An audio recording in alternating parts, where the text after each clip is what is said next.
This week's Torah portion, Pinchas, is rich with incidents that shape the future of the Jewish people. One particularly interesting story is about the daughters of Tzvi.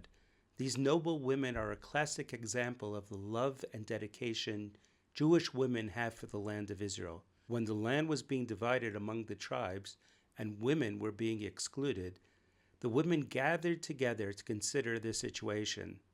The Sifrei explains that the daughters of Tzvi, the Benos Tzvi, reasoned, since Hashem is the Bal HaRachamim, the Master of Mercy, who shows equal compassion to all, it couldn't be that he would exclude women from receiving a share in the land, especially since the women of that generation had not sinned, not with the golden calf and not with the spies.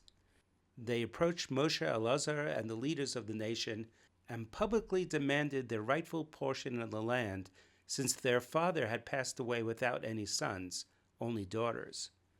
Although according to Rabbi Akiva in the Gemara Shabbos 96b, their father Tzvi was the Mekoshesh Eitzim, the one who gathered wood on Shabbos and was executed, but even that act he did l'shem shamayim, for the sake of heaven. Rav Shimon offers another view. Tzvi was among those who attempted to enter the land prematurely, the Mapilim, and died as a result, but that too reflected his love for the land. He wasn't involved in Korach's rebellion or with those who complained in the desert, so why should his portion be lost? Why should his name be forgotten? Moshe turned to Hashem, who confirmed that their claim was valid. The laws of inheritance were clarified and established, recognizing the rights of daughters. The Benos Tzvi merited that this portion of Torah dealing with inheritance was written on their account. Shlomo of Radomsk, may his merit protect us, points out that this section begins with the words Vatikravna Benos Tzvi. The daughters of Tzvi drew near. Similarly, when people who were impure requested a ruling about Pesach Sheni, the Torah says, Vayikrevu lifnei Moshe v'lifnei Aaron. They drew near to Moshe and Aaron. Again, in Parshas Maseh, when the descendants of Yosef, the Bnei Yosef, requested clarity about inheritance and marriage laws, it also says Vayikrevu. They drew near. Why does the Torah use this expression of drawing near in these three instances? In his Sefer Tiferes Shlomo, he explains, if someone truly wants to understand Torah, they need to draw close. They need to approach it personally and sometimes even make sacrifices of self, like a korban. One cannot learn from a distance or passively. One must engage actively. That is why, when the Torah was given, the verse says, Vatikrevun v'tamdu tachas har. They drew near and stood under the mountain. The Torah in Orach Chaim writes that when a person recites the blessing on the Torah when called up for an aliyah, he should imagine standing at Har Sinai, receiving the Torah directly. Hashem chose us from all nations and drew us close to give us the Torah.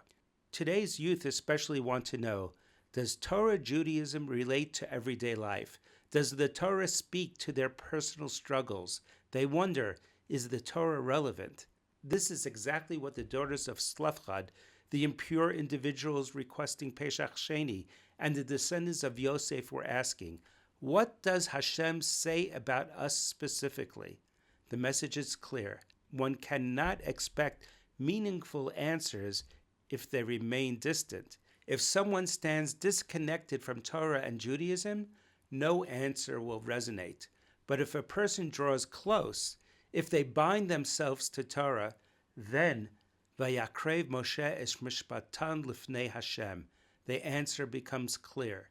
One must stand ready to hear what Hashem says directly to them.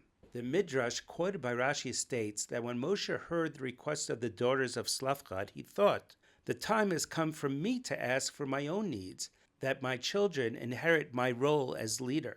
So Moshe prayed to Hashem, Master of all spirits of living beings, please appoint a leader over the community. He pleaded, though my children may not be distinguished in wisdom and leadership skills, they are still my children. If others inherit their fathers, why shouldn't mine? And if they lack leadership qualities, you, as the God of all spirits, can inspire them and raise them to the necessary level. But Hashem answered that leadership would go to Yoshua, who had earned it through his own service and dedication. The one who guards the fig tree will eat its fruit. Leadership belongs to those who already carry the proper spirit within them. It's not something that can be given artificially.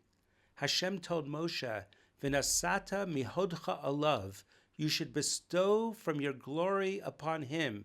As Rashi explains, give him some of your glory, but not all of it. If someone lacks all leadership qualities and needs you to give them everything, they are not fit to lead. The lesson is clear. It's not enough to boast about lineage, not even the lineage of Moshe Rabbeinu. Each person must strive to be someone who carries the spirit of Hashem within themselves. On your own, you must seek to be better, to be kinder, nobler, and holier. Shabbat Shalom.